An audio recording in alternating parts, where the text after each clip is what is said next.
Pwede ba natin bigyan ng malakas na palakpak, papuri ang Diyos sa umaga na ito?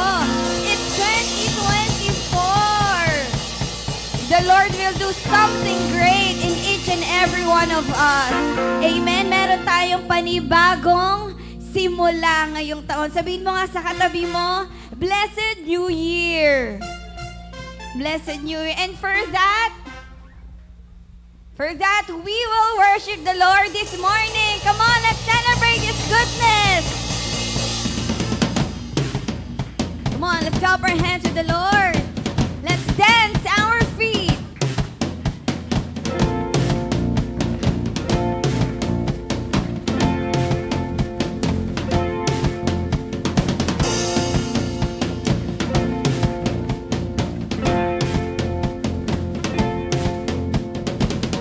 Marami mang nagbago, ngunit di ang pag-ibig mo, Jesus.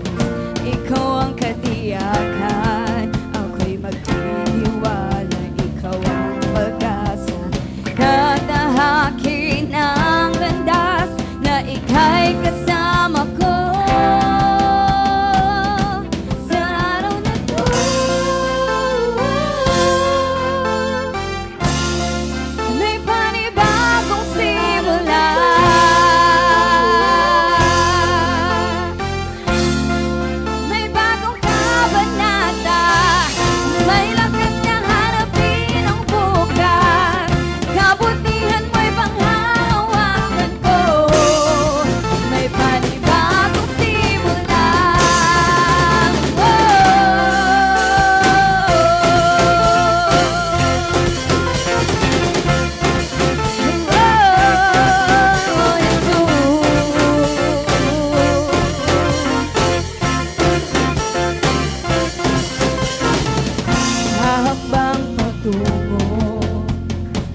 Sa bagong bagay na iyong ginagawa, makapangyarihan ka, Jesus. Ikaw ang pag-asa, tatahakin ang landas na ika'y kasama ko. Sa araw na to,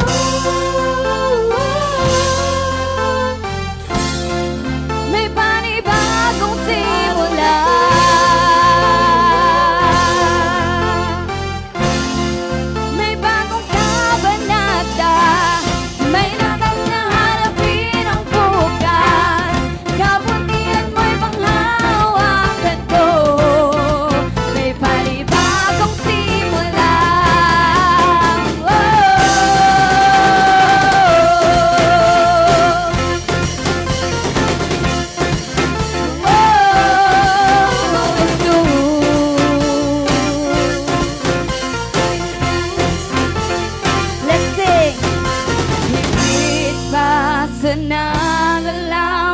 Higit pa sa naisip, higit pa sa aming hiling, ang kaya mong gawin. Let's declare.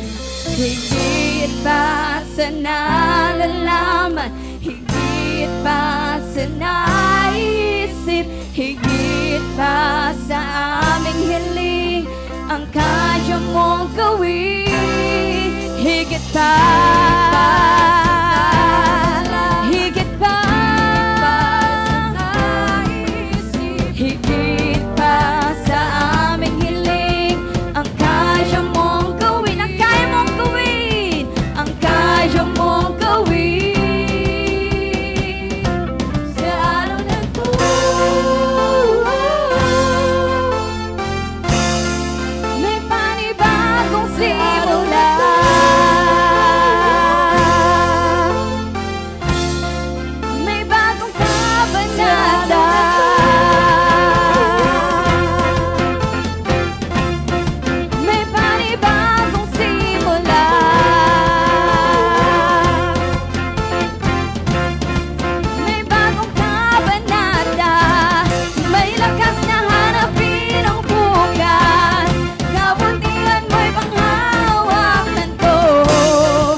presensya ng Panginoon ay may tunay na kagalakan.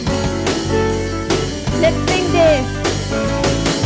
May sarap-sarap pa rin sa'yo, O Panginoon. Ang mga pagpapala mo'y lubos-lubos. Minsan ang ating kaaway, pilit natin natangay ang damdamin at sa ating pagpupuri. Ako'y lubos na nagumpay. Kay sarap-sarap, kay sarap-sarap pa rin sa'yo, O Panginoon. Ang mga pagpapala mo'y lubos-lubos. Minsan ang ating kaaway, pilit natin natangay ang damdamin at sa ating pagpupuri. Ako'y lubos na nagumpay.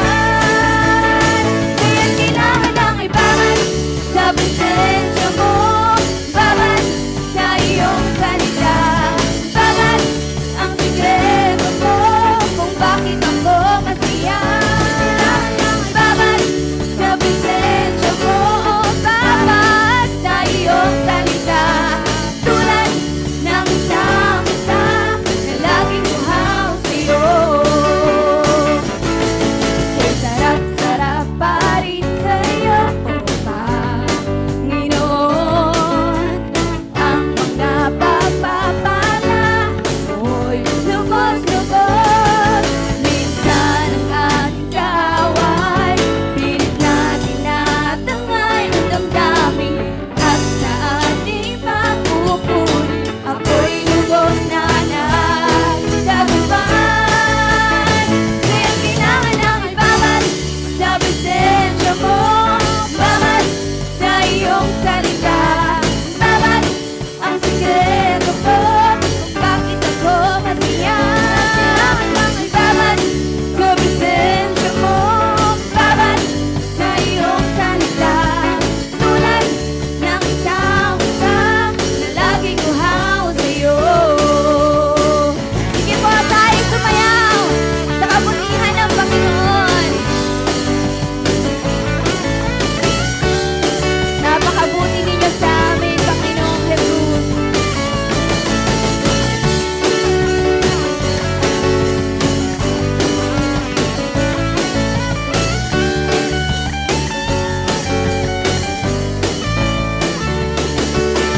Ang aming kaaway, pilit natin natangay ang damdamin at sa ating pagpupuri. Ako'y lubos na nagtagumpay. Awitin po natin. Kaya kailangan ng babad sa presensya mo, babad sa iyong salita, babad ang sikreto ko kung bakit ako masaya.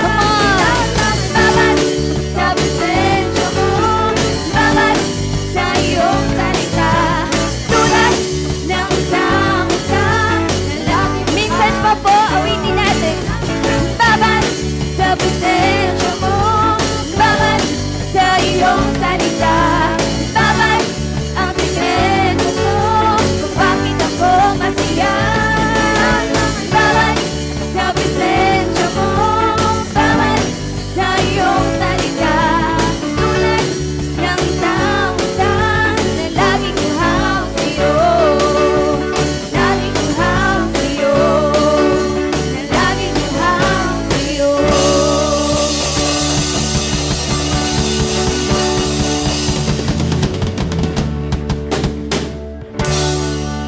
Amen. Sabihin mo sa katabi mo, more of Jesus this 2024. Amen. Patuloy natin na palalimin yung personal na relationship natin sa Lord. Let's sing this song as a love song to our Lord. This morning, ipikit po natin ang ating mga mata. And it's just between you and the Lord this morning.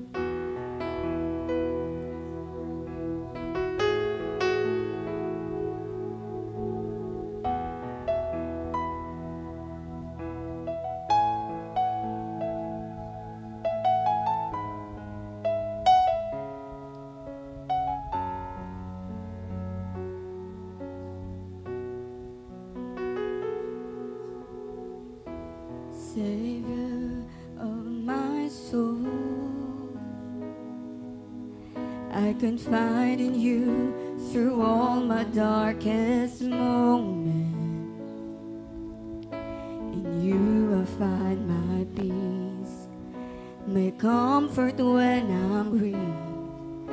I trust in you through storm and raging sea. And faithful, you're my God. You're the glory and the lifter of my head. Your light, it fills my days. It leads me in your ways. Forever I surrender all to you. And I live to worship you. My Jesus, you're the only one for me. Nothing will ever take your place, my precious Savior. Who can stand between my Lord and me? Lord, I live to honor you. And I long to bring my life an offering. Take me higher and draw me deeper. I give all to be with you. We want to be where you are, Lord.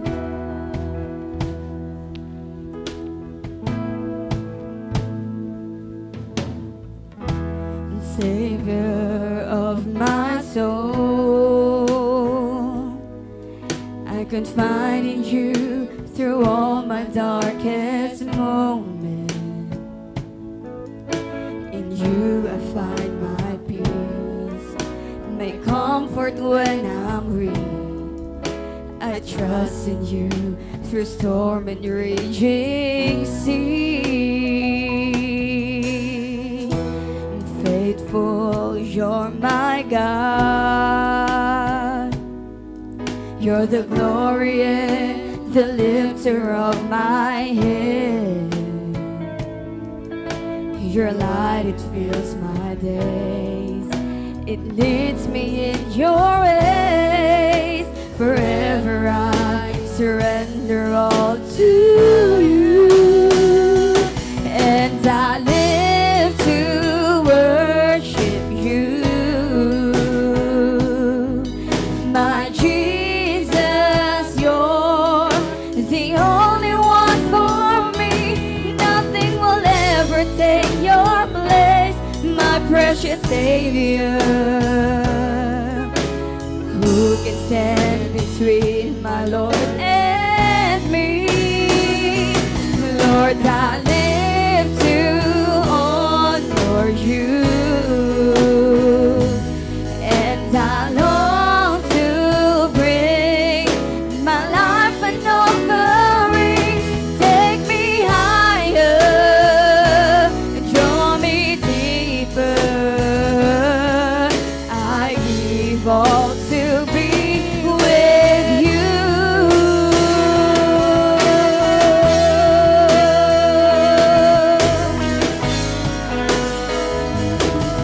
We worship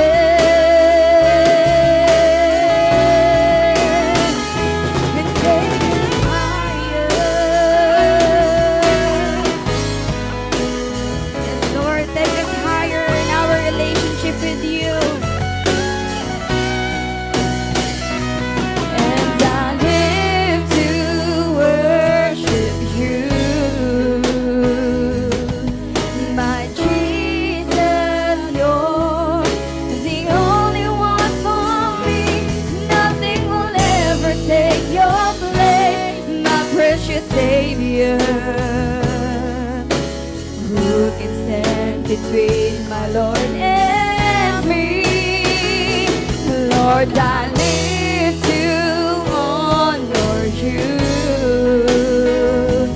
and I long to bring my life. But no, let's sing, take us higher, take us deeper, Lord, and draw me deeper. I give all to be with you, and I live to worship you, my Jesus. You're the only one for me.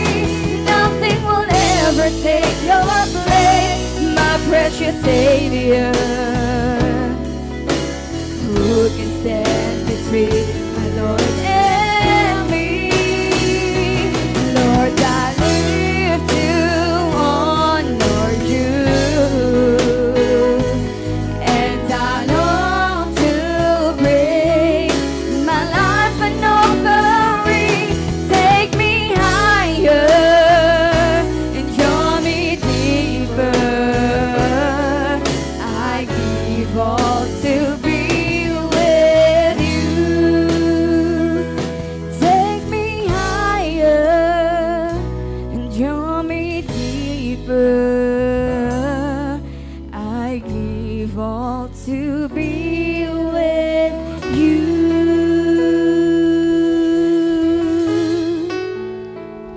Take a Lord. Lord, this 2024, we want to build our life to you, Jesus. Lord, you're the number one in our life, Panginoon. Let's sing this song to the Lord.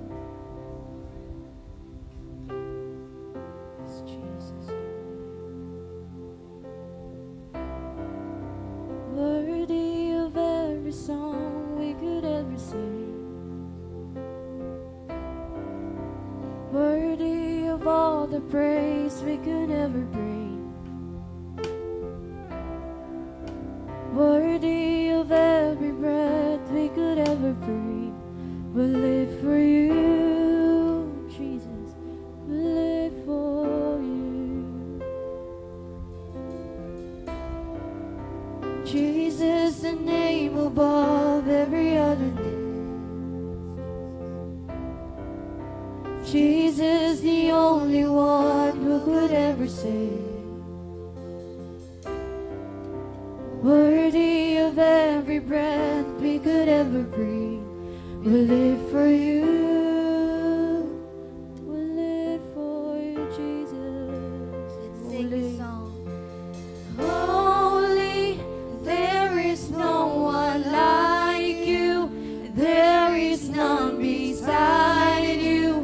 Open up my eyes in wonder.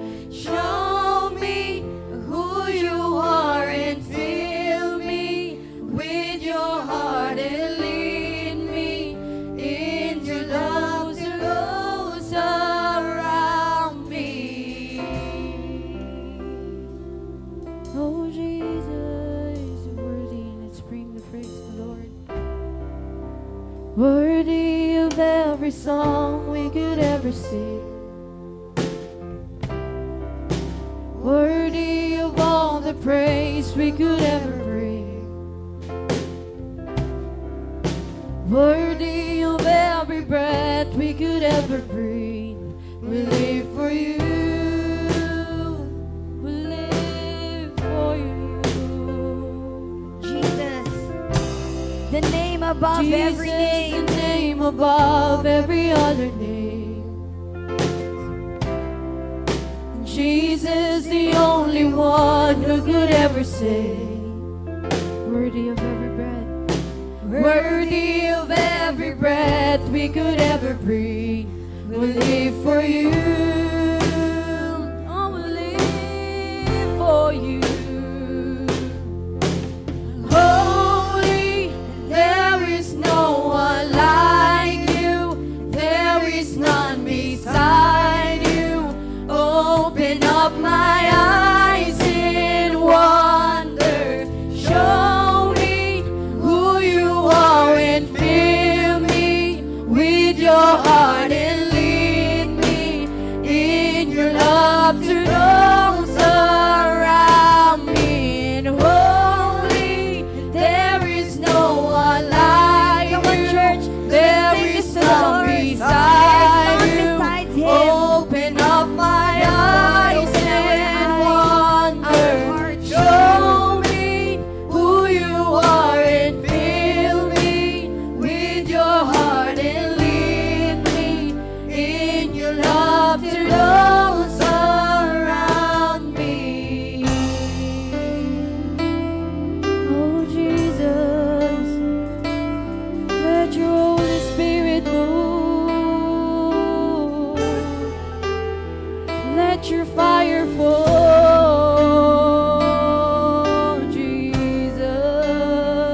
Lord, for your presence, oh Lord. Yes, Jesus. Hallelujah. Thank you for your Holy presence, Jesus.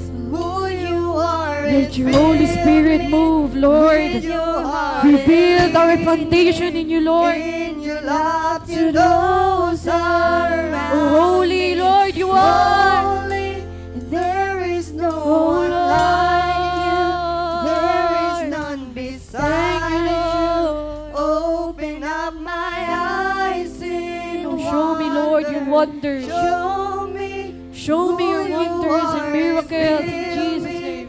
With your heart and lead me in your love to those around me. Hallelujah. Sige po, malakas na palakpak sa Diyos na buhay. Come on, yung malakas na palakpak para sa Diyos. Hallelujah! Hallelujah, hallelujah. Hallelujah.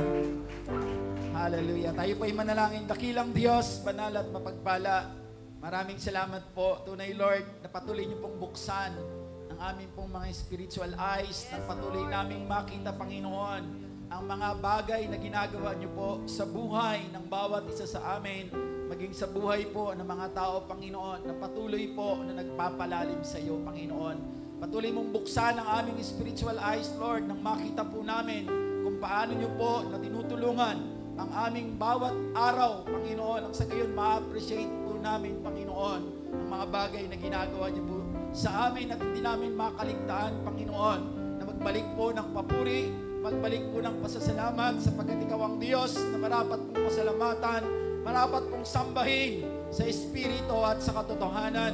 Maraming salamat, Lord, sapagkat alam namin, hiwalay sa iyo, Lord, hindi po kami magiging matagumpay at hindi kami makakatawid, Panginoon, sa dagdaang taong 2023. And now, Lord, we are welcoming the year 2024, Lord, with full of confidence, with full of hope, Panginoon, sapagkat alam namin, O Diyos, ikaw ang Diyos na hindi po mag-iiwan, ikaw ang Diyos na hindi magpapabaya sa amin, Panginoon. Kaya, Lord, ang dalangin po namin sa taong ito, patuloy, Lord, na palalimin niyo po ang aming paraan ng pakikipag-usap sa iyo, ang paraan ng aming pong pagbibigay sa iyo, Panginoon, ng parangal.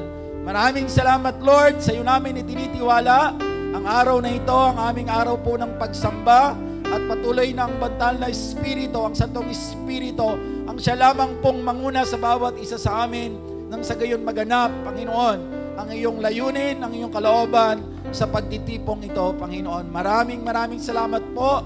Ano man po yung mga bagay na naiwan po namin sa tahanan namin, Panginoon, na hindi maganda. Nandito kami ngayon, Lord, alam namin na hindi maiiwan yun doon, kundi bit-bit namin ito. But then again, Lord, dahil po sa kami po ay nandito ngayon sa iyong banal na presensya, magpapahinga kami at bibigyan mo kami, Panginoon, ng kaluwagan, bibigyan mo kami, Panginoon, ng kaparaanan, ng sa gayon, Lord, makagawa kami ng paraan upang patuloy magtagumpay sa hamon ng buhay na amin pong mga pinagdadaanan at anumang bahid karumihan, Lord, na hindi po namin nakikita at paulit-ulit po na nagaganap sa amin, Panginoon. Lord, open our spiritual eyes nang sa gayon makita po namin ito, Lord, at mahingi namin ang tawad sa iyo, Panginoon, nang sa gayon tunay po na ang iyong pagsama, ang iyong pagpisan at ang iyong pangunguna ang sangtunay po naming maranasan sa buong taong ito, Panginoon. Salamat, Lord, for the second chance. Salamat, Lord, sa panibagong taon. Salamat po for crowning this year with your favor, Panginoon.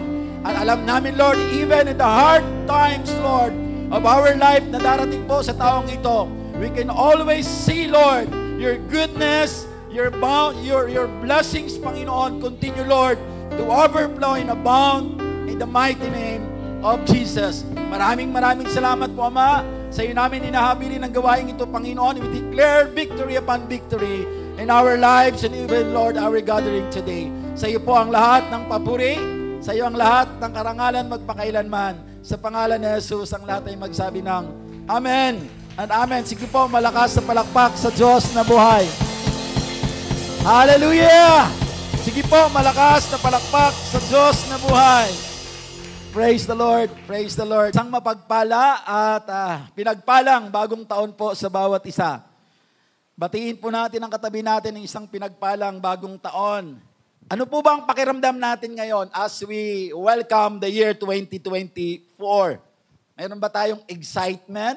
Or kinakabahan ba tayo? Or ano ba yung mga expectations natin na mayroon tayo ngayon mula sa Panginoon in facing this, welcoming this year 2024?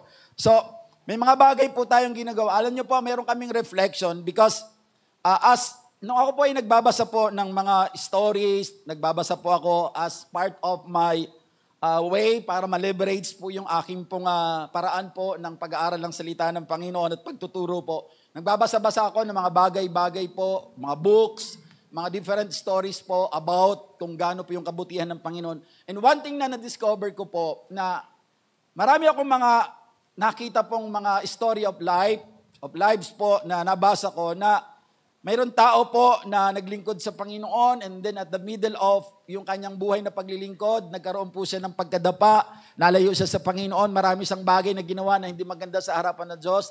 Pero at the end of the day, hindi pinahintulutan ng Diyos na matapos ang buhay niya, hindi siya makakabalik sa Panginoon. And after knowing that, tapos sa dulo po ng mga kwento nila, nakikita ko po na ang reason kung bakit itong mga tao na to ay nakababalik po doon sa kanila pong pagkilala sa Panginoon bago matapos ang kanilang buhay because ang mga naging background po nila, halos generally speaking po, lahat po sila ay nagsimula po doon nung sila yung mga bata pa, ay nandun sila sa Sunday school. Ibig sabihin, nung sila yung mga maliliit pa lang po, ito yung formative years ng mga bata po, sila po ay naimputan ng salita ng Panginoon. Bagaman, we are not in a position po na para kontrolin po yung mga bata nito hanggang sa paglaki nila, kung ano magiging buhay nila. Pero yung bahagi po na ginagawa po ng children ministry, na i-develop po yung mga bata na to, malaking tulong po yon because pagdating po ng panahon na sila po ay meron na po silang sarili pong decision, ibig sabihin wala na po tayong, kung mga magulang, wala na po tayong control sa kanila. Ang ibig sabihin po, sila po ay nagdidesisyon na po ng kanila. So, somehow po, nakapaggawa tayo ng foundation that one of these days, sa kanilang pagdadaanan sa buhay, saan man sila mapunta, mapariwara man sila, if in case, pinahintulot ng Diyos yon dahil sa katigasan po ng ulo ng tao. Pero one of these days, because of that foundation na na-implant po natin sa kanilang puso, during the formative years po nila, babalikan sila noon. And that's one way, nung nabasa ko po, yun yung mga kadalasan nagiging daan na naaalala po nila yung mga bagay na natutunan po nila during the time na sila po ay mga bata pa po. Kaya po, salamat sa Diyos sapagkat bago po yung pasimula po ng taong ito, actually bago matapos tsaka pasimula ng taon, nabigyan kami ng Diyos ng pagkakataon na mapagpala po natin yung mga children ministry po natin. That's why, sabi nga namin ni Pastor Agracia, bibigyan natin ng high importance this year. Of course, lahat naman po mahalaga ang bawat category po na mayroon, pero bibigyan din natin ng halaga yung children ministry. Kailangan mayroon tayong programa na magpo-process sa kanila nang sa gayon makita natin yung progress ng mga batang ito. Ano po? So, gusto ko pong ipakita po sa inyo yung sa biyaya po ng Panginoon at salamat po doon po sa mga tao na ginamit ng Lord para po mag-sponsor. Para po itong mga children po natin mula dito sa Angono, patungo po doon sa Impanta, na more than 100 po dito, 100 din po doon, o more than 100 pa nga po doon sa Impanta. Sila po ay nakapagdala po tayo ng kasiyahan, nakapagdala po tayo ng kagalakan sa kanila at para po maging updated po kayo, baka hindi kayo nag-browse ng Facebook page natin. I just want to show you po yung mga pictures po na to as a proof po na ang ating pong ministry, ang Holy Deliverance po, ay nagbibigay po ng panahon dito po sa mga children po na ito. Bago po ako mag-share, bago pasimula po, nais ko pong makita po ninyo ito at samahan nyo kaming manalangin na itong mga ginamit ng Diyos as a channel of blessings ay patuloy po silang maging support ng ating church sa mga activity po natin, particularly po dito po sa ating pong feeding program for our children. At ang pinakamaganda, sige Ate Jaisel, ready na? So ipapakita ko lang, ipakita nyo po yung sa Angono. At salamat po sa buhay nila. I don't want to mention yung mga pangalan nila para bahala na po ang Diyos magpala sa kanila. Ano po? Sapagkat ako po, sabi nga ng salita ng Panginoon, yung ginawa mo sa kanan, wag mo na ipaalam sa kaliwa. Nang sa gayon, bahala na ang Diyos na nakakakita ng tago, na hindi nakikita ng ibang tao, ang Diyos po yung magpapala. Kasi mahirap po yung, of course, hindi naman masama na i-appreciate natin yung mga tao na yon. But for me, yun yung conviction ko for this time, na I will not mention the name that God uses para po mabless ang mga batang ito. But I know God knows their heart and they will bless by God sa kanila pong mga small thing na ginagawa nila just to bless the ministry, most especially in the children ministry of our church, Holy Deliverance. Sige, Ate Jaisel. Sige, pakita mo dito sa Angono po. So, ito lang po yung mga pictures po na mayroon tayo and we are praying to the Lord, hoping, looking forward po na ang mga bata. Alam niyo po, nagkaroon ako ng sense of urgency and conviction po kasi yun yung prayer ko po sa Panginoon during our strategic planning last Friday, na sabi ko pagpunta ng Saturday po ay bigyan ako ng Diyos ng mangusap ang Diyos sa akin as I proceed to the Infanta po. Kasi it's been a while po na hindi po nagtutuloy po ang ating pong gawain doon just because of nagsimula sa pandemic, tapos nagka-problema tayo sa mga sasakyan po natin. So wala tayong mga services just to go there. Tapos ang simbahan po natin ay medyo nag-struggle because tayo po ay nangungupahan. So pag ayaw na po nung nagpapaupa sa atin na tayo magdaos doon, wala tayong choice kundi maghanap ng panibago. So in short, medyo nag-struggle po tayo hanggang sa hindi po tayo nakabalik po doon since po na mag-pandemic. Bagaman dumadalaw-dalaw po tayo, kaya lang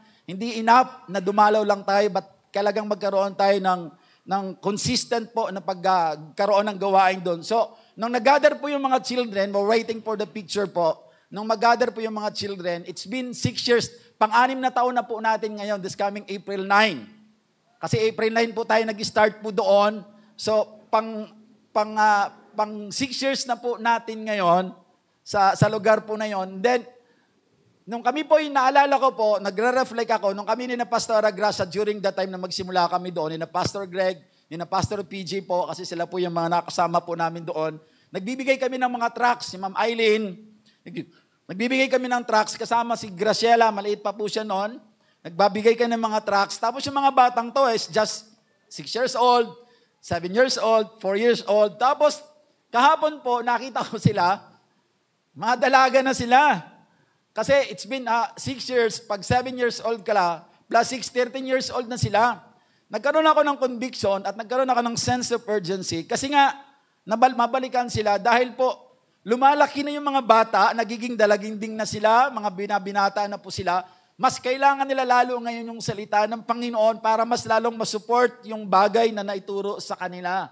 Kaya sabi ko, Lord, umiyak ako sa Lord last night. And I'm praying habang ako nagpiprepare ng message, sabi ko, Lord, help us na magkaroon po ng tamang tao na talagang mag-i-embrace po ng ministry po doon nang sa gayon, Lord, ay ma-fulfill kung anong layunin mo po sa lugar na yon. Meron na, Ate Jaisel? So, yun po yun. Kaya po, salamat sa Panginoon dahil ang dami po nila nakakatuwa tingnan. At nakakamanga at I believe yung mga tao po na nakasama po namin doon na major sponsors po natin, they are not part of the Christian community, I should say. Sila po ay mga nasa ibang religious organization but trip-trip lang nila, parang napagkasunduan lang po nila, parang with the group na mayroon sila, napagkasunduan lang po nila na magdaos ng ganitong gawain and we are blessed. At nagpapasalamat kami sa Lord kasi sabi ni Pastor Erwin, nung sila po ay ginagawad po nila, ang gagawin lang po nila, pupunta sila doon sa isang lugar, maraming mga kabataan, mga children po, pakakainin po nila, bibigyan po nila ng regalo, pagkatapos magpapapicture, uwi na. So parang ganun po ang kanilang sistema po ng pagbibigay po ng pagkain. Pero alam niyo po, sa biyaya po ng Panginoon, sa tulong po, ginamit ang Diyos, ng Diyos, si Kuya Erwin, nakakilala po nila, at nilagay po dito sa program natin at tayo po yung ginamit ng Diyos para magprograma. And sabi po nila, usually daw, isang beses lang nila ginagawa yon sa isang lugar. But because I believe, nahipo sila ng Diyos and they are being touched doon po sa program na ginawa din natin kasi hindi po naging ganun lang ang sistema, kundi nilagyan natin ng system na para magkaroon ng kabuluhan. Binahigyan na natin ng salita ng Diyos, nagkaroon tayo ng mga praise and worship, So ginamit po ang Pastora Gracia para ayusin ang program na yon. And they are blessed. Tuwan-tuwa po sila, masayang-masaya po sila dahil po ganun po nangyari. Kaya sabi nila bago sila umalis, sabi nila, Ma'am, Pastora, next year po ulit, magkakaroon ulit tayo ng gawain. So you see, makikita natin, sige palakpakan natin ang Panginoon. Santo Ate Dia, ito yung sa Impanta kahapon po. Grabe po, ang dami po niyang mga bata na yan. At ito naman po yung dito sa Constellation. Hindi po biro yung mga na-release na budget dyan. Ang lalaki po ng budget niyan. Pero salamat sa Diyos. Sabi ko nga, ang Diyos ang magpala sa mga taong ginamit ng Panginoon para magkaroon po ng realidad ang gawain po na ito ng ating Panginoon sa ministry na mayroon po tayo dito sa Bahay Sambahan. Palakpakan po natin ang Panginoon. Hallelujah. So, yan po yun. So, glory to God. So, yun po yung mga laman na yan. Siguro, hindi ko alam kung na-attendance natin, siguro more than 100 po yung nasa Impanta na yan. At kung dati po, nag-feeding program po tayo, champurado, di ba? Lugaw. Aba, kakaiba yan. 1-piece chicken na medyo malaki, tapos maraming kanin. Tapos, hindi lamang po yung mga bata po ang napakain. Pati yung mga magulang na nagdala sa mga batang ito, sila rin po ay nakapila para pakainin po. So palakpakan po natin ang Panginoon sa buhay po ng mga taong ito. Naway patuloy silang pagpalain ng Diyos at patuloy silang magamit for this kind of event na gusto natin magawa. But of course, ang prayer po natin, sabi ko kay Pastora Gracia, nawa gamitin ka ng Diyos para yung mga tao na to na nagkakawang gawa ay tunay pong hindi mawala ng kabuluhan yung kanilang pagpapagal sa pamamagitan ng sila po ay makakilala sa Panginoon. Di ba? Kasi alam naman po natin, sa isang side po ng religious organization, one way to tell the people na tayo po ay religious, to tell other people na tayo po ay ligtas in a form of good works. Pero malinaw po ang Bible na hindi po good works po ang paraan para tayo po ay maligtas. The only way para maligtas tayo ay makilala natin si Kristo, isuko natin ang buhay natin sa Panginoon because sabi ng John 14:6, I am the way, Jesus said, I am the way, the truth, and the life, and no one comes to the Father except by me. It is not by good works, but it is only by the grace of God. Through faith, kaya tayo po ay naligtas. So, palakpakan po natin ang Panginoon. Hallelujah. Hallelujah. So, salamat po sa Panginoon. So, ngayon po, tayo po ay darako po sa ating pong first week na topic po, ang tema po natin for the month of January, kasi inatay po natin ito sa 4 na quarters. May first quarter, second, third, and fourth. Tapos ngayon po, as the first quarter po, ang ating pong topic po for 3 months is about spiritual preparations. So, spiritual preparation po. And sa January po, ang tema po natin, ang nakalagay po natin ngayon is experiencing God's renewal.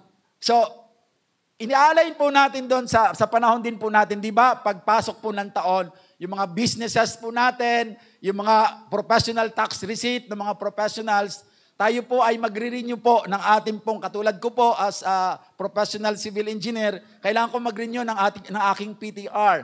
So, ang bawat institution, kailangan nila mag-renew ng business permit. Right? So, sa atin po din po, pag nilagay natin sa context po ng spiritual, kailangan natin mag-process din ng tinatawag natin spiritual renewal or ma-experience uli natin yung renewal na ginagawa po sa atin ng Panginoon. Kasi marahil po, for the past year, yung nagdaang taong pong 2023 po, tayo po ay pagod na pagod. Ang dami po natin pinagdaanan, ang dami po nating mga bagay na tayo po ay nadapa, nahirapan tayo bumangon, tapos ngayon unti-unti tayong bumangon. Mahalaga po na maranasan po natin ang renewal na nagmumula po sa Panginoon, especially po yung ating spiritual.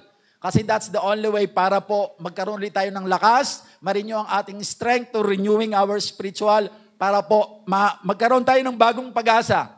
Magkaroon tayo ng bagong konsepto at bagong pangitain na sa taong ito tayo po ay tutulungan po ng Panginoon. Kaya po ang topic po natin for this week, what does spiritual preparations look like? So yun po yung topic po natin for today. It's all about experiencing God's renewal. So basic lang po ito.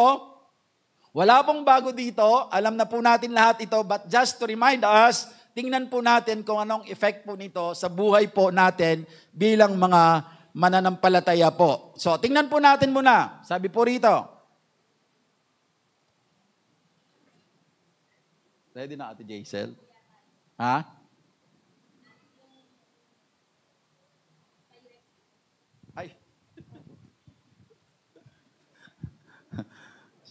Ayan, so, ano tong preparation na to? What does spiritual preparation look like? Ano ba ang mukha ng isang paghahanda? Kung pag nilagay po natin siya sa basic na langwahe po natin, ano ba yung mukha ng paghahanda po spiritually? Sa ating spiritual. Nang sa gayon po, magkaroon tayo ng picture kung paano tayo naghahanda. Actually, pag pinag-usapan po natin yung spiritual preparation, hindi po ito tuwing January lang.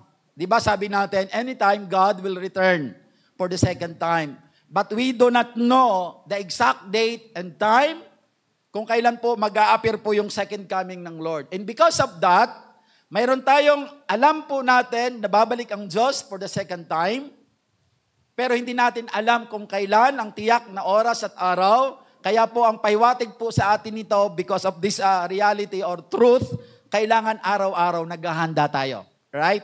Same thing with the spiritual preparation. Spiritual preparation, in a bigger context, it is every day. But then, para lang magkaroon lang tayo ng maiksipong preparation for this year, tingnan po natin sa konteksto po ng ating pong pagharap sa taong 2024. But then again, i-reiterate ko po, ang paghahanda po is every day and that is lifetime. Lifetime po yon. Lagi tayo naghahanda araw-araw pag pinag-uusapan po natin ang spiritual na buhay. Ano po? So sa ating career, ang preparation natin sa first quarter lang. 'Di ba? Dahil iba naman ang gagawin natin the next time. Pero sa spiritual, dire-diretso po 'yan. Now, tingnan po natin. So, anong definition ng preparation? So, dinefine po natin, sabi rito sa preparation, is the process of making something ready to be used or for use. So, yung preparation, kasi spiritual preparation ang pinag-uusapan natin. Ang preparation pala, at i-connect mo yung spiritual preparation, ito pala ay process. Sabihin po natin, process. Yan, proseso pala siya. Ibig sabihin, pag sinabi natin process, siya po ay step by step na ginagawa, or may mga paraan siya kung paano siya gagawin, para ang isang bagay ay maihanda para magamit or magamit siya sa bagay na nakalaan para sa kanya.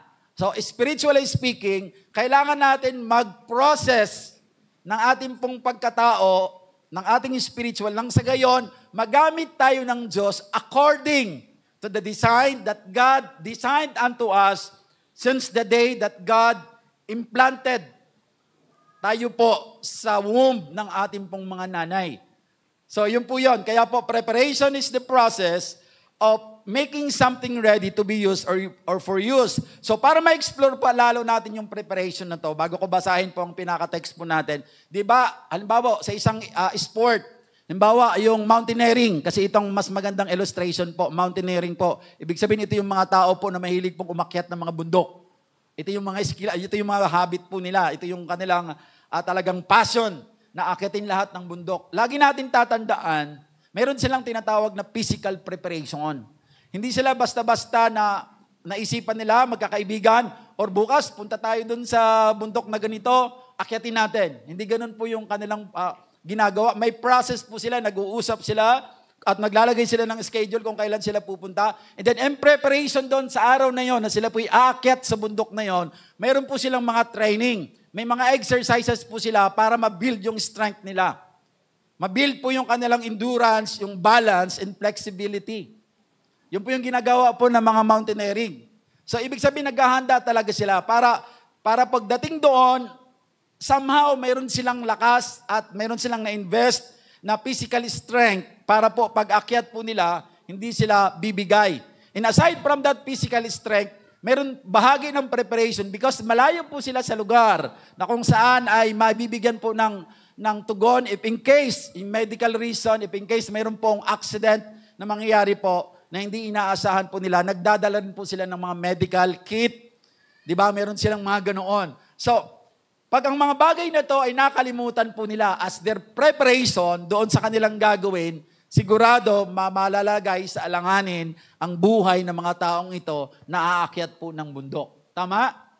Ganun po yun. Parang pag nilagay din po natin sa boxing, ang player po, ang boxer po, bago sila humarap sa laban, meron silang mga physical preparations na hinahanda. And one thing po na dinadagdag po nila sa preparation nila, di ba, para po makabisado po nila yung kalaban nila, Minsan po, kung mayroon po silang makukuha na sparring partner na katulad ng style ng kakalabanin niya, katulad ng height, katulad ng reach, katulad ng style, katulad ng strength, kung mayroon silang makukuha, babayaran talaga nila yon. Ipipinance nila yon para maka-sparring lang nung tao nila, nung boxer na yon. Anong reason?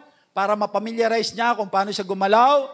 Parang actual siya na ginagawa, nagre-rehearse siya kung paano iilagan, kung paano niya sasaluhin yung lakas, para at least magkaroon pa sila ng physical adjustment para pagdating sa tunay na laban, alam nila kung paano ang gagawin nila. That's what we call preparation. So, ibig sabihin, sa lahat po ng aspeto ng ating buhay, sa lahat ng lakad natin sa buhay, meron tayong tinatawag na preparation. Amen? May preparation po tayo. Now, sa atin pong spiritual na buhay, kailangan din po natin ng preparation. Spending time alone with God, to reflect ourselves and our actions, ito yung tinatawag natin, one way of preparing spiritually. Ibig sabihin, spending time alone with God and reflect on ourselves about our actions. So mag-spend tayo ng time with our Lord, tapos re-reflect natin, Lord, ano ba yung mga gawa ko last year? Ano yung mga palpak ko? Anong may napagtagumpayan ko? So magre-reflect ka doon. But you are reflecting hindi para sa sarili mo. Nakikipag-usap ka sa Lord. Nakikipag-niig ka sa Lord. And spending time alone with God is the best way to know God more closely. So yung mag-spend ka ng time alone with your God, doon mo ngayon makikilala kung sino ang Diyos na sinasabi at pinaglilingkuran mo. Now, ang tanong ngayon, paano tayo nagsiset ng oras natin and preparing our spiritual time? So ang pinaka-key sa ating spiritual preparation is prayer. Sabihin natin prayer. So that's the key in our spiritual preparation. Basahin po natin ang salita po ng Panginoon na gagamitin po natin ngayon. Dalawa po ito. And ang ating pong model, of course, walang iba kundi ang ating Panginoong Jesus. Sabi sa Mark 1:35, sa NIV po, Verily, very early in the morning, while it was still dark, Jesus got up, left the house, and went off to a solitary place where he prayed. And then sa Matthew 14:23, sa NIV again, after he had dismissed them, he went up on a mountainside by himself to pray. Later that night, he was there alone. So pag tinignan mo po yung context ng verse na to, si Jesus Christ is our model. Hindi lang natin Savior, and also as our model na pwede natin tingalain po. Ang preparation na ginagawa niya, early in the morning, pumupunta siya sa isang solitary place, or ibig sabihin tahimik na lugar. In this case, sa kanyang panahon po, sa panahon ng Panginoon, mountain. Pumupunta po siya sa mountain. Ang gagawin niya is to pray. To get alone with, makasama niya ang God, the Father. So ganun ang ginagawa niya. Now, after the day na masyado siyang busy po siya sa ministry na pinagkatiwala sa kanya ng God the Father. Sabi doon sa Matthew 14:23, after he had dismissed them, ano tong dinismiss niya? Dinismiss po niya yung multitudes. Ito yung panahon na nag-miracle ang Lord ng 5,000. Pinakain niya yung 5,000 people. Hindi kasama yung babae at saka yung mga bata. So ito yon. After daw po noon, sabi rito, pumunta siya sa bundok again para manalangin. And later that night, sabi niya, he was there alone. So ang spiritual preparation na ginagawa ng Panginoon sa kanyang buhay bilang mananampalataya ay early in the morning, he is praying. And late at night, after the busy hour, hindi niya nakakaligtaan, manalangin pa rin. Tanong, pagod na pagod kaya si Jesus Christ during the time na busy siya? I'm sure pagod na pagod siya. But hindi po siya natutulog kaagad. He made sure na meron siyang time to get alone with his Father even after the busy and tiring day na meron po siyang ginawa. So, makikita po natin dito, gumagawa ng paraan ng ating Panginoon sa kanyang busy timetable na makaseparate siya to everyone para mag-spend siya ng time alone with his Father. Kaya sa atin po, sa ating pong buhay bilang mga Kristiyano, ganun din po ang nais ng Diyos na gawin natin. So in every day of our life, gisingin natin ang sarili natin early in the morning and talk to our God alone. But of course, hindi ka makikipag-usap sa Diyos na hindi ka magbabasa ng Bible because God responds through His Word. So while you are praying and God responding through the Word of God, kaya kasama po yun. And then late at night, kung late ka naman po, nakakauwi na, do not let that night matapos nang hindi ka po nakapagpasalamat, nakapagpanalangin, nakapag-reflect, and that's what we call spiritual preparations. And sabi ko nga sa inyo, pag spiritual preparation ang pinag-uusapan, this is a lifetime. Lifetime po siya. Kaya ang tanong ko po sa inyo, nagagawa ba natin last year, paano natin in-approach ang everyday na binibigay at pinapahiram sa atin ng Diyos? Nagagawa kaya natin itong ginagawa ng Panginoon? Kung hindi, nothing to worry. Bago na ang taon, ang gagawin natin, mag-set tayo na makabawi tayo sa Diyos sa gagawin natin sa taong ito. Amen po? Sige po, palakpakan natin ang Panginoon. Hindi tayo nandito, hindi tayo nagbabalik sa Panginoon para i-condemn ang sarili natin. Lagi natin ang Diyos, a God of many chances. The moment pa lang na umalis ka sa presensya ng Diyos, nalulungkot ang Diyos. And every day, sa Panginoon, hinihintay ka niyang bumalik.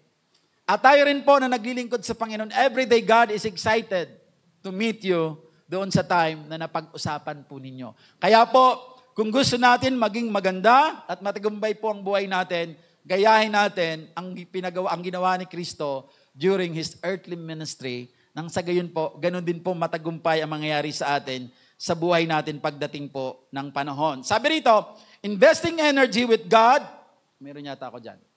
Ayan, investing energy with God in petition and prayer supports an imperative relationship and prepares us to address life's difficulties and battles. Di ba sabi ko po sa inyo, doon po sa New Year message po natin, yes, pinatunayan po ng Diyos sa kanyang salita sa Psalm 65, verse 11, that every year, God crowned that year with His favor. But, lagi natin tatandaan, bagaman ito po ay binalutan ng Diyos ng kanyang kabutihan, mayroon pa rin tayong difficulties or hard pathways na dadaanan because that's part of life. Kaya sabi rito, investing energy with God in petition and prayer supports an imperative. Pag sinabi ng imperative, mahalaga. Mahalagang relasyon. And prepares us to address life's difficulties and battles. Kaya tayo pinaghahanda ng Diyos early in the morning and late at night sa patapos natin ng mga busy days natin sapagkat mayroon tayong mga pagsubok na kailangan natin ma-address. At hindi po natin yan ma-address without the support, without the guidance, without the protection of the Holy Spirit na nandito po sa ating kalooban. So ang ibig sabihin niyan, every day you have to activate Him in your life because you are the temple of the Holy Spirit. So yun po yun, mag-i-invest ka ng energy for your spiritual preparation. Kailangan natin pagyamanin yung control ng paglalaban po natin doon sa oras at panahon, nang sa gayon hindi maagaw yung panahon na to doon sa bagay na paghahanda at pakikipag-usap po natin sa Panginoon. Nang sa gayon po, makikita po natin na doon na nade-develop po yung ating spiritual growth. Kaya sabi ko sa inyo, lifetime eh. Because ang sanctification or yung pagbabago po ng buhay is a lifetime process na ginagawa po sa atin ng Panginoon. That's why spiritual preparation is a lifetime. So, pansinin po natin itong Matthew 14. Kasama po nung binasa natin kanina, kasi pinutol ko lang siya. Ba't ayaw, Ate Jason? Ayan. Sabi dito sa Matthew 14, sa Tagalog po, hanggang 23, ito yung simula bago ito nang karating sa 23. Or kunin na rin natin yung binasa natin kanina sa 23. Sabi dito, hindi na sila kailangang umalis. Bigyan ninyo sila ng makakain, sabi ni Jesus. Sumagot sila, wala po tayong pagkain, kundi 5 tinapay lamang at 2 isda. Dalhin nyo rito, sabi niya, pinupo niya sa damuhan ng mga tao, kinuha ang 5 tinapay at 2 isda, tumingala siya sa langit at nagpasalamat sa Diyos. Pinaghati-hati niya ang mga tinapay at inuutos sa mga alagad na ipamahagi yon sa mga tao. Nakakain at nabusog ang lahat. Nang ipunin ng mga alagad ang natirang pagkain, nakapuno pa sila ng 12 kaing ng tinapay. May 5,000 lalaki na nakakain bukod pa sa mga babae at mga bata. Agad pinasakay ni Jesus sa bangka ang mga alagad at pinauna sa kabilang ibayo, samantala pinauwi naman niya ang mga tao. Matapos niyang paalisin ang mga ito, mag-isa siyang umakyat sa bundok upang manalangin. Nag-iisa siyang inabutan doon ng gabi. So, pag tinignan po natin to, yung process na ginagawa ng Diyos, lagi talaga siya, pinag-iigi po niya at pinagyayaman po niya yung panahon na dapat malaan po niya yung control ng kanyang pakikipag-usap sa Diyos kahit ano po yung bagay na ginagawa niya. Pansinin niyo po yung hinighlight ko po yan. Matapos niyang paalisin, pagkatapos ng kanyang busy days, gumagawa siya ng kaparaanan para po magbalik siya sa Diyos by praying and doing something, reflecting dun sa mga bagay na ginawa niya. So, practicein po natin ito sa buhay po natin. Nang sa gayon, makikita po natin, I believe in my heart. Kapag yun po ay ginawa natin every day of our life, pagdating po ng dulo ng taong ito, iba na, ibang-iba ka na. For the greater glory alone of God. Amen po? Napipicture out nyo ba ang pinag-uusapan natin ngayon?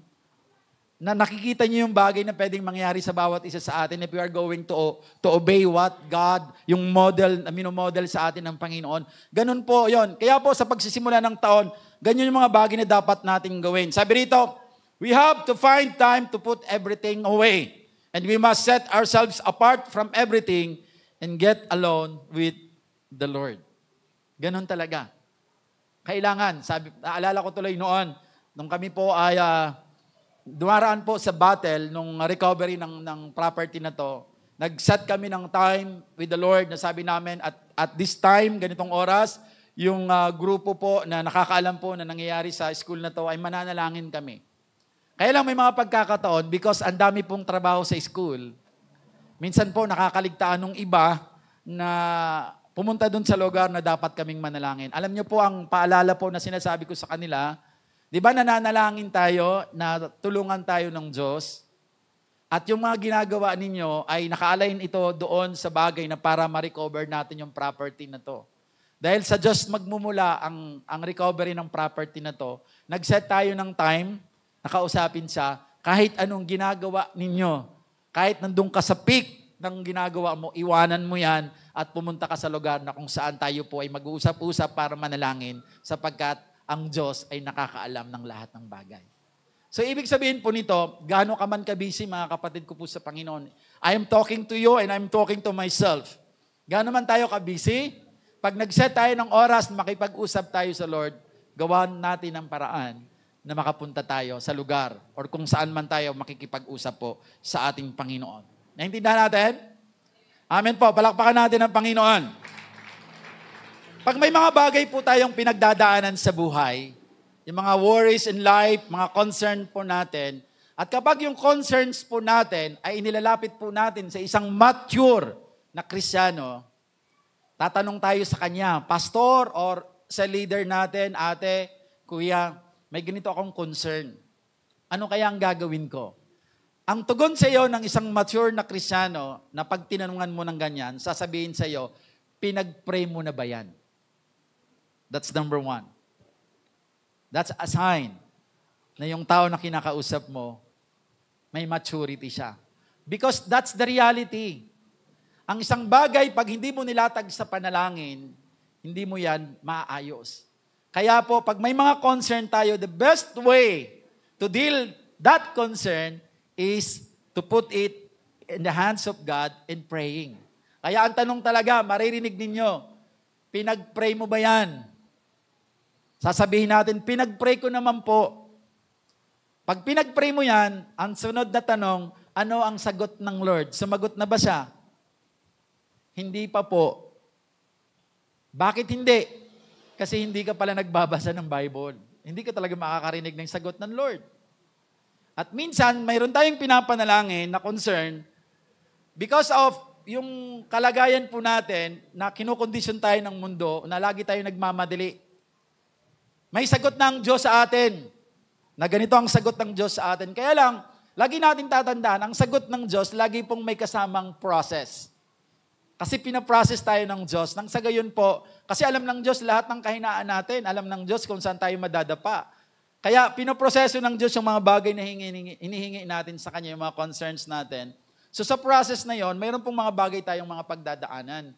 And because lagi tayo nagmamadali, na ilalagay natin sa ating mga kamay yung desisyon, na instead po na hintayin natin yung desisyon, or actually nagdesisyon na ang Diyos, hinihintay lang natin ang pagdating noon. At minsan, or kadalasan po, ang bagay na tulong na binibigay sa atin ng Diyos, wala po siyang date na nilalagay. And because of that, na wala siyang date na nilalagay, nagkakaroon po, doon tayo nag-struggle. And that's, kailangan siya ng pananampalataya. Doon po papasok yung faith. Malinaw sa iyo na ibibigay sa iyo ng Diyos yan kasi tumugon ang Diyos sa kanyang salita. But ang malaking problema, Lord, kailan? Atat na tayo. Kasi nakikita natin yung concern natin, kailangan natin, kinakabahan tayo, pressured tayo. And because of that pressure na yan, nakakaligtaan natin, hintayin, maingat, yung panahon na itinakda ng Diyos para mangyari. At ang nangyayari po, sa halip po na maging pagpapala sa atin, na makatulong sa atin, napapatungan lalo ang problema natin. That's why, ang isa sa keyword po na yayakapin natin for this year is learn how to patiently wait upon the Lord to act. Yung maingat natin, hintayin yung tulong ng Diyos na hinihingi natin sa Kanya. Kasi malinaw, nag-set tayo sa taong ito, nag-set tayo sa isip natin, galing sa salita ng Diyos, that every year as Christian, binalutan ng Diyos ang bawat taon ng Kanyang favor, ng Kanyang goodness. Kahit anong pinagdadaanan mo ngayon, kahit pangit yan, tandaan mo, Kristiyano ka, binalutan ng Diyos ang taong 2024 ng Kanyang pabor. Therefore, hindi ka mapapahamak kahit alanganin ang kalagayan mo ngayon. All you have to do is to just trust the Word of God and wait patiently for the Lord to act. And while waiting patiently to the act of God, serve Him according to the design that God has given unto you. Because ang pinakamagandang paraan ng paghihintay ay magtrabaho sa ubasan po ng Diyos. Amen po. Nakukuha niyo po yung sinasabi ko po. Ganun po yung nais ng Diyos na gawin po natin. That's why, spending alone with our God ay malaking tulong to para maintindihan natin ang buhay natin araw-araw na pinapahintulot ng Diyos na maganap sa atin. So that's spending time. Meaning the key of preparation is all about prayer. Kailangan natin manalangin. Sabi rito, when we are in right standing with God, our first step in the preparation time is to pray. Lord, here I am. Send me. Kasi bahagi po ng buhay natin bilang Kristiyano ay maglingkod. Kaya po may pakiusap po ako sa inyong lahat sa taong ito. Ang ilan po sa inyo ay hindi bahagi po ng regular po na leadership, mayroon po ang Holy Deliverance. Ang ibig ko po sabihin, yung pong mga leaders po na bahagi po ng Holy Deliverance, nagkakapag-meeting kami ng kami-kami lang at nailalatag ko po sa kanila ang takbuhin na mayroon po ang ubasang ito na inuutos po sa atin ng Diyos. And kayo po na hindi po nakakadalo sa ganung pagtitipon, hindi nyo po nalalaman yon. But somehow, ipapahayag po namin sila during the preaching time. But of course, limited ang time natin just to elaborate kung anong gusto ng Diyos gawin natin for this year. Ang pakiusap ko lang po sa inyo, gawin po natin kahit informal yung trabaho na inatang sa atin ng Diyos. Ano ba yung regular na ginagawa natin pang araw-araw? May mga tao tayong nakakausap. Pwede ba iset natin sa isip natin na pwede natin silang imbitahan? Yayain natin sila. Pwede ka bang sumama sa akin sa linggo? Baka wala kang lakad. Kahit informal. Hindi mo kailangan na maghanda ng salita ng Diyos. Hindi na. Informal lang. Yung magkaroon lang ba tayo ng sense of, ang tawag dyan, yung responsibility na as part of the people na binigyan ng Diyos ng grasya na maligtas, yung kahit hindi man tayo maging bahagi po ng ministry ng Panginoon, in our own little capacity, na yung marami naman tayong kaibigan, di ba? May mga kaibigan tayo, may mga nakakasalamuha tayo everyday. Ano yung bagay na pag nakausap mo siya, maisingit mo na, baka di ka busy on Sunday ha, sama ka naman sa akin, mabilis lang yun. Maximum of 2 hours lang yun. Tapos kulitin mo lang ng kulitin, ganun. Ganun lang. That's a simple thing. Tapos bahala na po kami dito sa loob. Yun na lang pong bahagi na gawin po natin. Pakiusap ko po sa inyo. Para po nang sa gayon po, magkatulungan tayo sa biyaya po ng Panginoon para po dun sa layunin na nais po niya sa atin. Kasi itong mga leaders po na nakakausap namin, alam na nila yung kanilang mga responsibility. Pero I am after with those people po na nakakasama po namin kayo tuwing linggo. Pero nais ko pong, ang prayer ko na kahit po linggo lang po namin kayo nakakasama, somehow mapulfill din po ninyo yung bagay po na pagkatawag po sa inyo ng Panginoon. Kasi naiintindihan po natin sa context po ng isang simbahan, hindi naman po lahat nagiging leader. May mga tao talaga na mas gusto niyang maging attender na lang. Pero huwag tayong pumayag ng ganon. Ang pakiusap ko po sa inyo, nawa sa taong ito, makagawa tayo ng paraan ganon. Kami na bahala mag-disciple. Kami na pang bahala mag-consolidate. Ang tulong na gagawin po ninyo, mag-invite lang po kayo. At kung kailangan nyo po ng sasakyan, kailangan nyo po ng finances, kasi marami silang in-invite ninyo, just approach Ate Jaisel. Sa biyaya ng Diyos, mapoprovide po yung mga bagay na yon. Yun po yung pakiusap ko po sa inyo. Okay po ba yun? Amen po. Sige po, palakpakan natin ang Panginoon. Because I believe, may reason ng Diyos kung bakit tayo naligtas. Kung hindi ka man part of the ministry, hindi ka man part of the leadership, kahit nandun tayo nakaupo, meron tayong bagay na magagawa para sa ating Panginoon. So yun po yung bagay na nagawin natin para sa ating Diyos. And sabi rito, spending time alone with God is necessary. Why? Sabi rito, because spending time alone with God, ito yung time para po mag-reflect po tayo sa sarili natin at sa mga action natin. Pansinin po natin to. We cannot neglect our alone time with God, for if we neglect spending time with God, sabi rito, we become cold and indifferent. Our spiritual walk becomes less holy.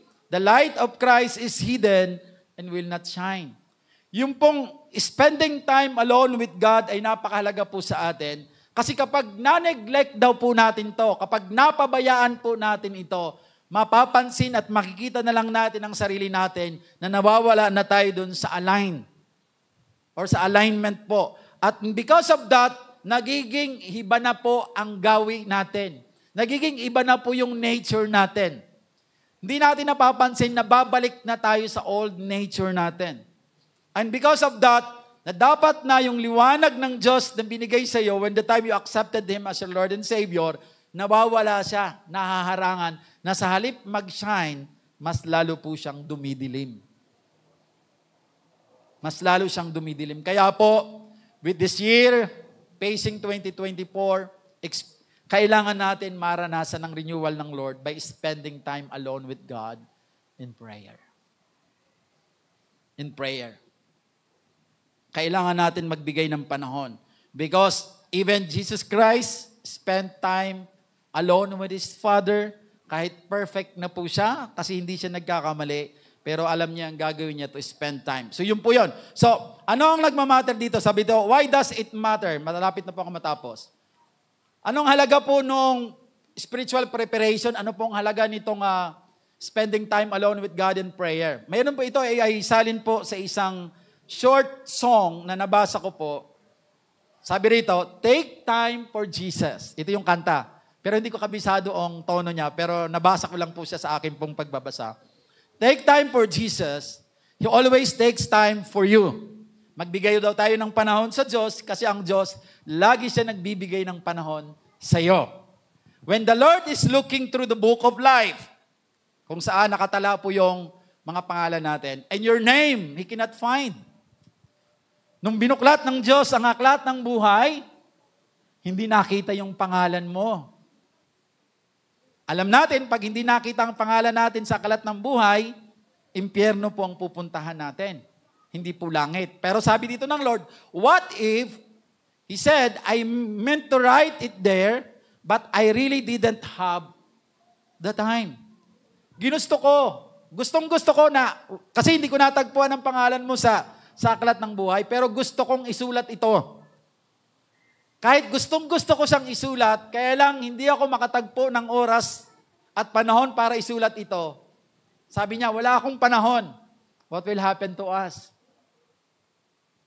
Alam niyo po ba ang ibig sabihin po ng salita na to ng Diyos? Pansinin po natin, dito tayo magtatapos. Kasi sabi ng Lord, magbigay ka ng panahon sa Diyos, sa kaya ang Diyos lagi siya nagbibigay ng panahon sa iyo. Pag binuklat niya ang aklat ng buhay, hindi niya nakita ang pangalan mo, gustong-gusto niya, intentional niya sanang isusulat ang pangalan mo, kaya lang wala siyang oras para isulat yon. So anong ibig sabihin po? Yung spiritual preparation and always spending time alone with God. Basahin natin yung Luke 10:17-20 para maintindihan natin yon. Sabi rito, masayang-masaya bumalik ang 72, inuulat nila, Panginoon, kahit po ang mga demonyo ay napapasunod namin dahil sa kapangyarihan ng inyong pangalan. Sinabi sa kanila ni Jesus, nakita kong parang kidlat na nahulog si Satanas mula sa langit. Binigyan ko kayo ng kapangyarihan tapakan ng mga ahas at mga alakdan at daigin ang lahat ng kapangyarihan ng kaaway. At walang makakapanakit sa inyo. Verse 20, highlight ko. Ngunit magalak kayo. Hindi dahil napapasunod ninyo ang masasamang espiritu, kundi dahil nakatala sa langit ang inyong mga pangalan. Ang ibig sabihin nito, di ba ito yung 70 disciples, sa ibang salin, this is 70. Ito yung 72 ng mga tao na sumusunod sa Diyos, na inutusan niya, sige humayo kayo, 2 by 2. Tapos, bibigyan ko kayo ng kapangyarihan, magpalayas ng mga demonyo, magpagaling ng mga may sakit. So, ganon. So, ginawa nila yon according dun sa instruction ng Diyos at because of the power of God, nangyari nila yon. Kaya, tuwang-tuwa silang bumalik sa ating Panginoon, nagre-report sila, Lord, nakakatuwa, nagagala kami sapagkat kahit yung mga demonyo, inapapalayas namin sa pangalan mo. Pero seryoso ang Lord. Seryoso ang Lord. Sabi niya, yes, nakita ko kung paano bumagsak na parang kidlat ang mga demonyo nung kayo ay nananalangin para praising. Pero huwag kayong matuwa masyado. Matuwa kayo dahil ang pangalan ninyo nakasulat sa aklat ng buhay. Anong ibig sabihin nito? Kahit anong paglilingkod ang gawin natin, kapag hindi tayo sigurado na ang pangalan natin ay hindi nakasulat sa aklat ng buhay, useless lahat ng paglilingkod natin ito. Ang ibig ko sabihin, every day of our life, we have to spend time alone with God para matiyak natin na hindi lang natin kilala ang Diyos, kilala niya rin tayo. Kasi baka matulad po tayo doon sa salita ng Diyos na lumalapit sa Panginoon, Panginoon, nagpalayas kami ng mga demonyo. Sabi nila, sa pangalan mo, papasukin mo kami. Sabi ng Lord, mga hangal, umalis kayo sa aking harapan, hindi ko kayo kilala. And the only way to know God at makilala tayo ng Diyos is to spend time alone with Him. Kapag hindi ka nag-alat ng time para makipag-usap sa Diyos, baka kilala mo lang ang Diyos pero hindi ka kilala niya. Mahirap po yun. Kaya po ang pakiusap ko po sa inyo sa taong ito, mag-alat tayo ng time sa pakikipag-usap natin sa Panginoon intentionally and personally. Nang sa gayon, tunay po ng pangalan natin ay matagpuan sa aklat ng buhay. Ganun po yun. And yun yung paraan, that's the picture of what we call spiritual preparation. Kasi sabi ko nga sa inyo kanina, we are not sure or hindi tayo aware exactly kung kailan darating ang Diyos. Do alam natin na darating siya, pero hindi natin alam kung kailan. That's why every day is a day of preparation. Kaya po lahat po tayo, mga kapatid ko po sa Panginoon, sama-sama po tayo. Maglaan tayo ng panahon para sa pananalangin natin sa Panginoon personally. Nang sa gayon po, magkaroon din ng panahon ng Diyos na intentionally isulat ang pangalan mo sa aklat ng buhay. Salvation is personal. Ang kaligtasan ni si Rolly ay hindi niya pwedeng ibigay sa kanyang pamilya. Ang kaligtasan ko ay hindi ko pwedeng i-share sa aking pamilya. Dahil ligtas ako, ligtas na rin sila lahat kahit hindi sila tumatanggap sa Panginoon. Hindi, personal. When we say personal, kailangan personal kang lumapit sa Diyos. That's why ang atin pong organization, sinasabi natin this is not a religion.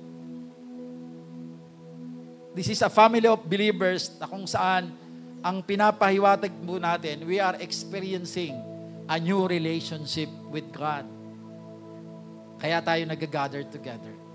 Kaya po, mga kapatid ko po sa Panginoon, no matter how busy we are, take time, pagyamanin po natin na magkaroon tayo ng panahon sa umaga, magkaroon tayo ng panahon sa gabi na makausap po natin ang Diyos personally and intentionally. Amen po. Palakpakan natin ang Panginoon at tumayo po tayong lahat at tayo po ay mananalangin. Hallelujah. Before I pray, as part of our spiritual preparation, mamayang gabi po, simula po ng ating 7-day prayer and fasting. Ano po? And on Sunday, tayo po ay magre-renew po ng ating pong fresh anointing. So yun po yung gagawin natin, anointing of oil tayo on Sunday. So if you have time, and I am praying na magkaroon kayo ng oras, mamayang gabi at 6:30 po, tayo po ay magkakaroon po, start po ng ating prayer and fasting. And our topic po, it's all about devotional time with God. Matuto tayo kung paano bang halaga ng devotion natin sa Lord. Nang sa gayon, in that special, yung sa ganong paraan ay matulungan namin kayo kung paano tayo maghanda araw-araw po sa ating pong pakikipag-usap sa Diyos. Amen po. So nawa, mayroon kayong panahon mamaya, 6:30 po, kasama po ng mga leaders po, mag-i-start po tayo mamaya sa ating pong prayer and fasting. That is 7-day, first quarter po yan. Tayo po ay magbababad po sa presensya ng Panginoon sapagkat sa presensya ng Diyos, sabi sa awit natin kanina, doon natin matatagpuan ang kapayapaan at doon natin matatagpuan ang kagalakan. Amen po. Pag pagod na pagod po kayo, mamahinga po kayo sa presensya ng Diyos. After resting in the presence of God alone, pagtapos mo dyan, I believe na katitiyak ako paglabas mo sa isang prayer room na mayroon ka, punong-puno ka na ng kapayapaan at kagalakan. Because ako po'y nakatitiyak na kapag sino mang tao ay mataos pusong na lumalapit sa Diyos, hindi po siya tatanggihan ng Diyos, bagkos yayakapin pa nga siya ng Diyos. Amen po. Amen po. Sige po, tayo po'y manalangin.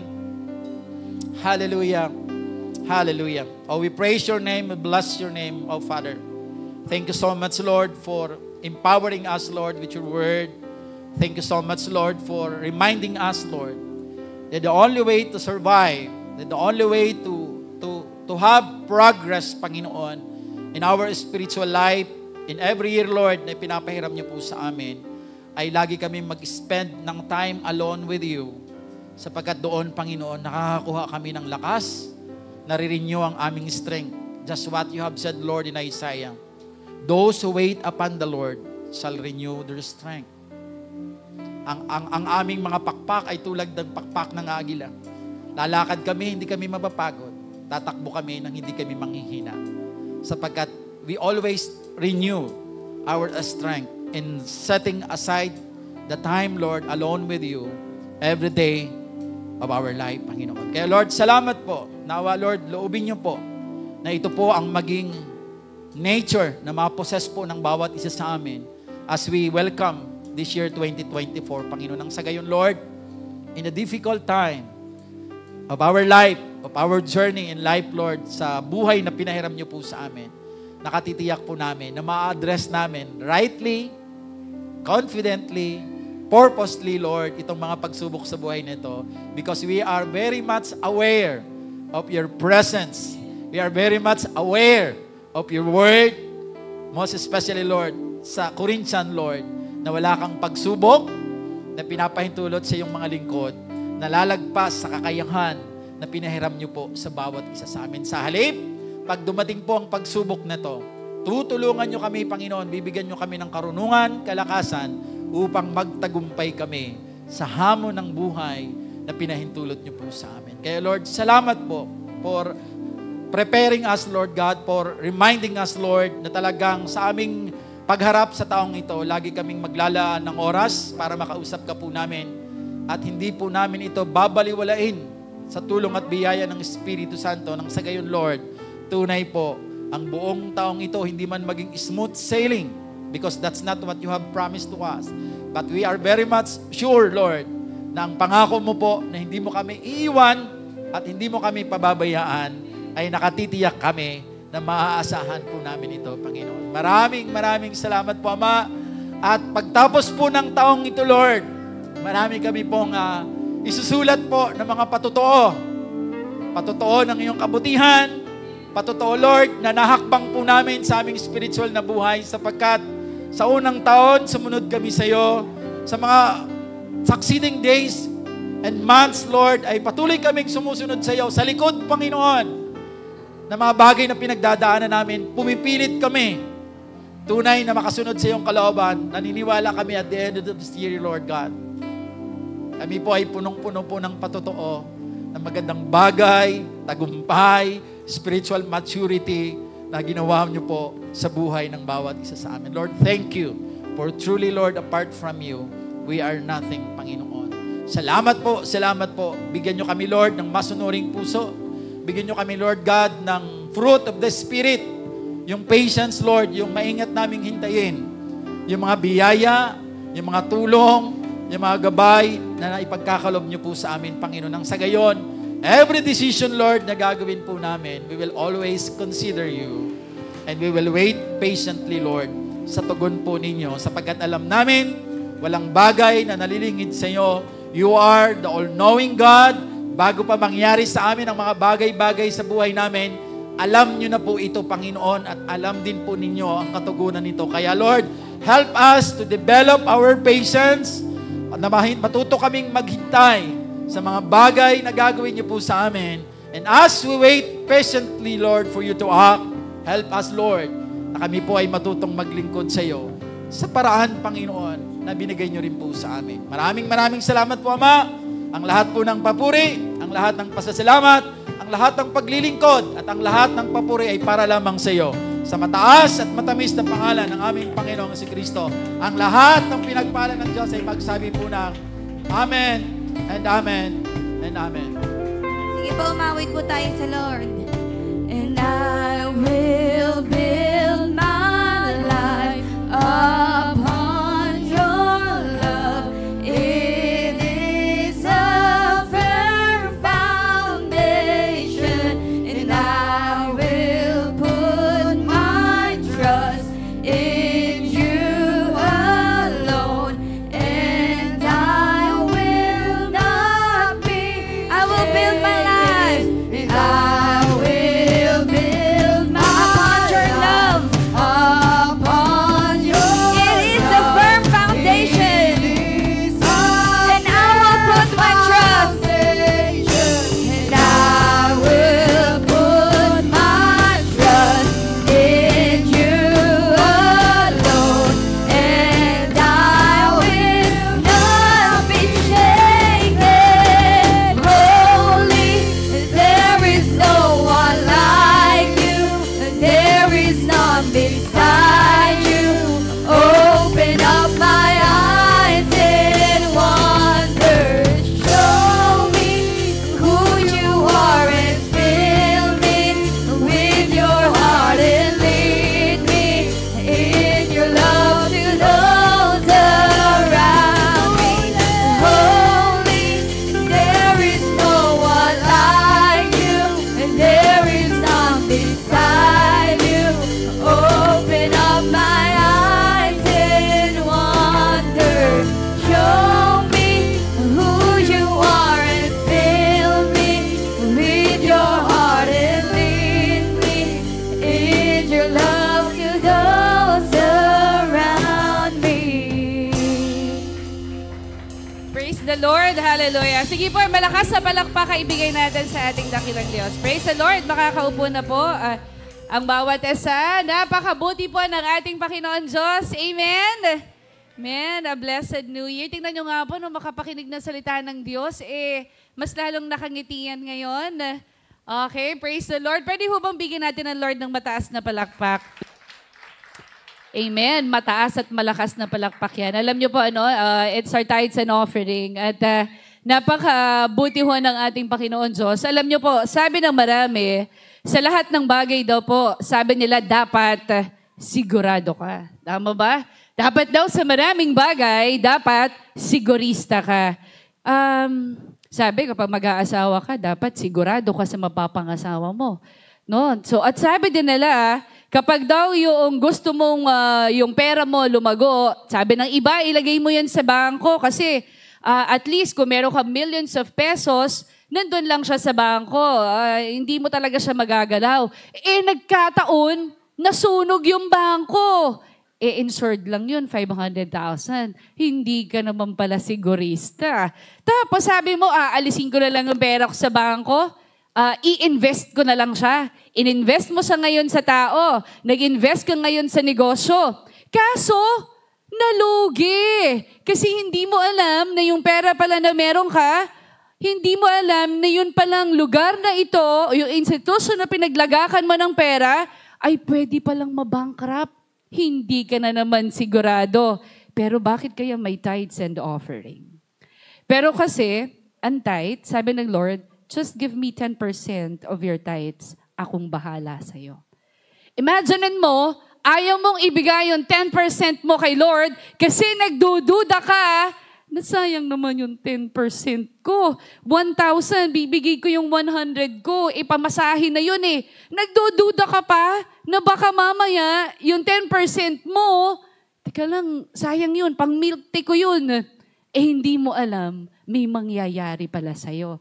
So ngayon, ano kaya yun? Now let me share with you reasons why tithing is the most important thing you can do to get ahead financially. Number 1, God commands us to tithe. Gusto ng Diyos na mag-tithe tayo. Sabi ng paulit-ulit na verse na Malaki chapter 3, verses 8 to 12, will a mere mortal rob God? Will a man rob God? 10 tithes and offering, yet you rob me. Sabi niya, but you ask, how are we robbing you? Paano ka ba namin ninanakawan, Lord? In tithes and offering. Aba, sinabi na, you are under a curse, your whole nation, because you are robbing me. Bring the whole tithe. Saan daw dadalhin? Sa storehouse. Dati kasi dinadala siya sa Old Testament sa temple. Ngayon dito sa ating church. That there may be food in my house. Test me in this. Aba, nagpapasubok ang Diyos. The Lord Almighty, and see if I will not throw open the floodgates of heaven and pour out so much blessing that there will not be room enough to store it. It will prevent pests from devouring your crops, and the vines in your fields will not drop their fruit before it is ripe. So tingnan nga natin, yung tithe po natin, so ibig sabihin, yung tithing natin, it means that 10%, in other words. So yung tithe natin, sabi kanina, dalhin daw natin sa storehouse. Dati yung storehouse sa Old Testament temple, dinadala doon. Ngayon dito, sabi, dadalhin natin siya sa church. Anong mangyayari if you are to do that? Then all the nations will call you blessed, for yours will be a delightful land, says the Lord Almighty. So when we tithe, God makes us better off financially. So ibig sabihin, kapag talagang sigurista ka, dapat mas lali mong ibinibigay sa Diyos yung 10% of your income. Remember, God owns everything. Your tithing is simply telling the Lord that you are returning to God a portion of what He has given you. Binigyan ka niya, di ba? So ngayon, babalik mo lang sa Diyos, bibigyan mo lang siya. Anong ginagawa niya doon sa pinagbigyan mo? Kasi iingatan niya, ipoprotect niya kung ano pa yung meron ka. So He allows you to keep the 90% to manage your own needs. So, ibig sabihin, minsan, 100% kinuha mo lahat. Pero yung 100% na yun, ang bilis na ubos. Tapos nalugi ka pa, kulang-kulang pa lahat. Ang dami mo pang hindi nabayaran. Pero nagugulat ka, sumweldo ka ng 2,000 pesos, inalis mo na kagad, para nagko-compute ka kaagad, 2,000 pesos, alisan ko na yung 200, 1,800 lang talaga sa akin. Ang alam mo, you need to be faithful sa Lord. Babalik ko, bigay ko muna yung 200 pesos, hindi ito sa akin. Ito lang talaga yung gagastosin ko. Di mo alam, bakit parang sumobra pa yata? Bakit? Kasi marunong kang magtapat sa Diyos. Okay? So sabi kanina dyan, ang Lord ang magmamanage. At ito yung maganda, sinabi niya dun sa verse, test me in this. subukan ninyo ako. Imagine ninyo yung Diyos natin, nagsasabi siya na, subukan ninyo ako na ibigay sa akin ang 10% ninyo. Allow me to manage your business. Allow me to manage your finances. So kung sumusweldo ka ng 2,000 a week, or let's say 2,000 a month, ibigay mo yung 200 pesos sa Diyos. So kung weekly pupunta ka dito, yung 200, 50-50 kada linggo. Tama? 50, 50, 50, 50. Kasi 200 ako sa sweldo ko. Ito yung 10% ng aking sweldo. Okay, so ano pa ba? So, anuhan natin kasi this is the first Sunday of the year at malaki po ang bahagi ng tithes and offering sa pagpapalago din, lalo't higit kung ano man ang kabuhayan na meron tayo. Another is yung tithing shows God that He has 100% of your heart. So kapag tayo ay nagbibigay sa Panginoon Diyos, ibig sabihin, yun yung pagpapakita natin sa Lord na He is number 1 in your life. Amen? Bakit ka naman magbibigay sa Lord? Diba? Parang, alam na naman ni Lord, siya yung may-ari ng lahat ng bagay. Pero dahil Lord, love kita, tsaka sabi mo kasi ito sa word mo, susundin ko. Okay, number 3. When you tithe, God intervenes and enables you to be better off living on 90% rather than 100%. Parang yung sabi ko kanina, nagdadamot ka. 1,000 ang sweldo mo. Ito lang po kunyari, 1,000 ang sweldo mo. Magkano po ang 10% na 1,000? 100. Okay. So ngayon, hindi mo binigay kay Lord yung 100 pesos. Kasi magaling ka Magaling ka mag-compute. So sabihin mo, Lord, sayang naman to, magmi-milk tea ako So milk tea, ininom mo, in short, binigay mo kay Lord 20. Na dapat 100. Eto na. Hindi ka nagtapat. Ano nangyari? Yung milk tea, ilan ang sugar na meron? 50% sugar, 75%, 80%. Ano ang gagawin ng tithes and offering? Ang pagbibigay mo ng tithes, igagard ng Lord ang mga bagay na makakasama sa'yo. Tama? Sabi ng Lord, hindi ka nagtapat. Kaya tuloy, yung dapat na sa akin, nirab mo, ginawa mo, binigay mo sa iba. Doon sa nagtitinda ng milk tea, umbis sa akin. Tama? So now, tandaan po natin, if we give away 10% of our income, ibig sabihin, tayo ang magmamanage ng 90%. Yung 10% ibibigay natin sa Lord in a godly fashion. So now, kapag binigay po natin yon, si Jesus, siya po ang mag-i-increase whatever resources we have. Iso-sustain ng Diyos yung kalusugan natin so we can keep our jobs. Ibig sabihin, gusto mong magtrabaho, pero dahil wala ka ng lakas, may karamdaman ka na, sino ba may-ari ng lahat ng bagay? Sabi mo, God owns everything. Pero dahil hindi ka nagbibigay ng tithes mo, sino magpo-protect ng trabaho mo? Sino magpo-protect ng kalusugan mo? You are only giving to God what He is really for God. Sa Diyos yun, kasi ang gusto ng Diyos, di ba sabi niya, test me in this. Inuutusan ka ng Diyos. Alaw pa, kapag nakalala nyo ng pandemic, kahit pandemic, nagutom ba kayo? Hindi. Bakit? Nag-tithes kayo Nag-tithes and offering kayo. Nakita ng Diyos ang inyo pong katapatan sa Kanya na kahit walang-wala na tayo, in the midst of a difficult economy, hindi po tayo pinabayaan ng ating Panginoon Diyos. Yung iba natanggal na sa trabaho, ikaw may trabaho pa din. Why? Kasi whatever resources you have, protektado siya ng Diyos. Okay, isa pa. Sabi, kailangan maging faithful tither tayo. Kaso, hindi ka faithful. Ano ka? Consistent tither ka. Ano pag sinabing consistent? Basta nagta-tithes ako weekly. Pero ang totoo, let's say ang salary ko, 2,000 pesos, dapat binibigay ko 200 pesos. Ang ginagawa ko lang, bigay ako 10, 5 piso. Pero nagbibigay ako, walang palya. Linggo-linggo yan. Yun nga lang, you are not a faithful tither. Okay? Ang tawag sa iyo ay consistent tither. Kaya alam nyo, a challenge, hindi lang to sa inyo, sa amin itong lahat. Ako, I really want, let's say, pag mayroon akong ganitong sweldo, kunyari, ay bibigay ko 1,000 weekly. Kailangan may elevate, Lord.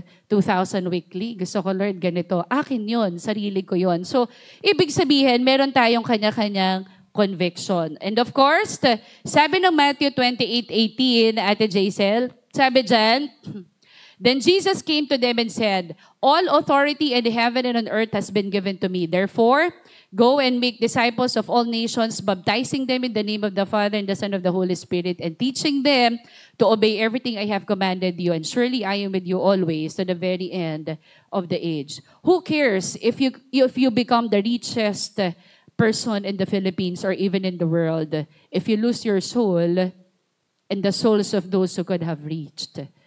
Aanhin mo naman yung pera mo. Kaya nga yung binibigay nating tithes and offering, nakita nyo yun, nakakapunta sa Infanta Quezon, nakakapag-share ng salita ng Panginoon Diyos. Yun yung mga paraan. Aanhin mo naman yung yaman mo sa mundo. Kung ang kaluluwa mo naman ay mapapahamak. Dahil sa tithes and offering natin, marami tayong napupuntahan at tayo ay nagiging daluyan ng pagpapala para sa ating mga kapatiran. So tandaan po natin, let's all be excited na every time that we are to give our tithes faithfully. Alam mo, may sweldo ako. Let's say sweldo ko 25,000. 10% of it is 2,500. So that's, pwedeng ang bigayan ko ay kada 5 o kaya 20 o kaya i-divide ko yung 2,500 ko na yon in 4 weeks. Faithful tither. So tatandaan natin, pag nakatawid tayo doon, alam nyo, ang saya-saya ng Panginoon Diyos sa atin. So, napakabuti ng Panginoon dahil depende sa atin kung paano natin. Tandaan po natin, Jesus said, where your treasure is, there your heart will be also. So, kung nasaan po, yung kayamanan natin, yung puso natin, doon ang takbuhan natin. So, if you look at where you spend your money, you will find what your treasure. So tandaan natin, kung sigurista ka, dapat mas lalo mong ibigay sa Diyos ano man ang meron sa atin. You surrender everything to God. Amen? So kung gusto mong protektado ang negosyo mo, gusto mong protektado ang pamilya mo, di ba dyan ang daming insurance? Kailangan pag sa patay, ganito, pag gusto mo, meron ka dito, insured ka. Pag bangko, ito. Kapag sa negosyo, ito. Ang Lord you want me to be insured in all aspects of your life? Then be honest in giving your tithes and offering. Amen? So tayo pong lahat ay tumayo at tayo po lahat ay mananalangin. So now, let's all give to God. Hallelujah. Lord, hallelujah. Thank you, Lord. Thank you, Jesus. Thank you, Holy Spirit.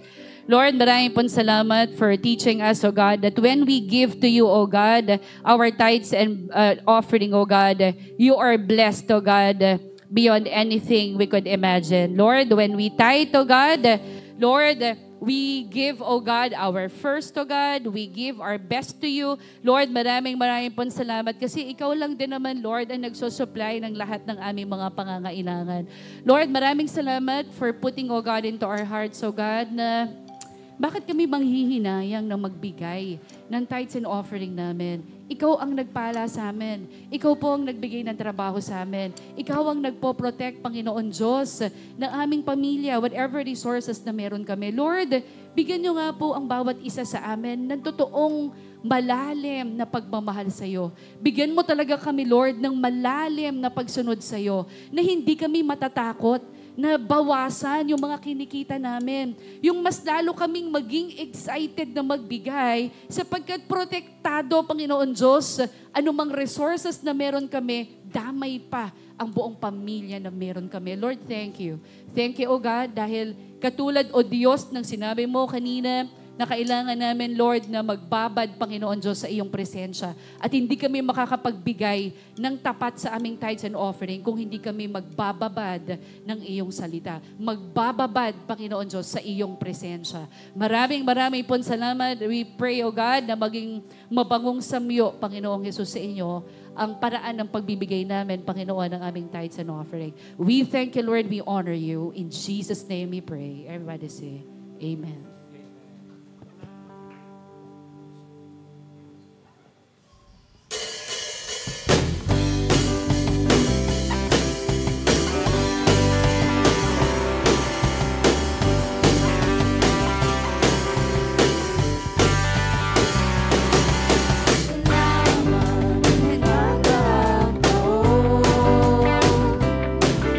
Salamat sa pag-ibig.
Hallelujah. Mas mainam, mas mabuti po ang taon natin ngayon sa biyaya ng Panginoon. Tayo po'y manalangin. Dakilang Diyos, salamat po sa tagumpay po ng gawain ito. At salamat, Lord, sa pagkakataon na kami po ay mabigyan po ninyo upang sa unang linggo ng unang taong ito, Lord God, ay makapagsamba kami sa iyo at magbigay kami ng parangal sa dakilang pangalan po ninyo. Lord, patuloy po naming hinahabilin sa inyo ang aming buhay. At ikaw po ang siyang patuloy na mahayag at magpakahayag sa amin. Nang sa gayon, Lord, tunay po ng buhay na ito ay maging kapakipakinabang ayon po sa layunin, Panginoon, na ilagay mo po sa bawat isa sa amin. Lord, aalis kami pansamantala sa bulwagang ito. Nabitbit po namin, Lord, ang bagong lakas, ang bagong pag-asa, at ang mga bagong plano na gagawin po namin.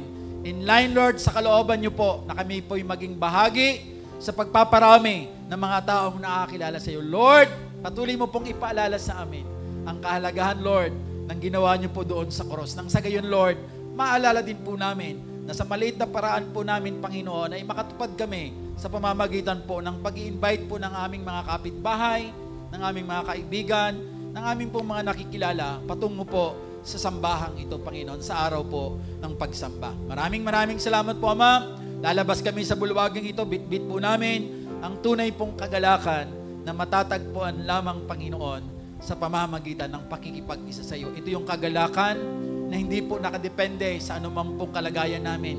Ang kagalakang ito ay nakadepende sa aming relasyon at pagtitiwala po namin sa iyo. Kaya Lord, salamat po sa taong ito. Ikaw po ang siyang patuloy po na manguna at ikaw ang patuloy na mahayag sa aming mga buhay. Maraming salamat, Ama, at samantala po namin pag-iwalay ang patuloy nawa na pag-ibig ng Diyos, ang patuloy po na pagliligtas ng Panginoong Jesucristo, at ang patuloy na paggabay at pagpisa ng Espiritu Santo ay patuloy sumaamin ngayon at magpakailanman. Ang lahat ng pinagpala ng Diyos ay magsabi po ng Amen and Amen. And tapos na pong ating gawain, tayo po ay magkamayan. Blessed New Year! May panibagong simula!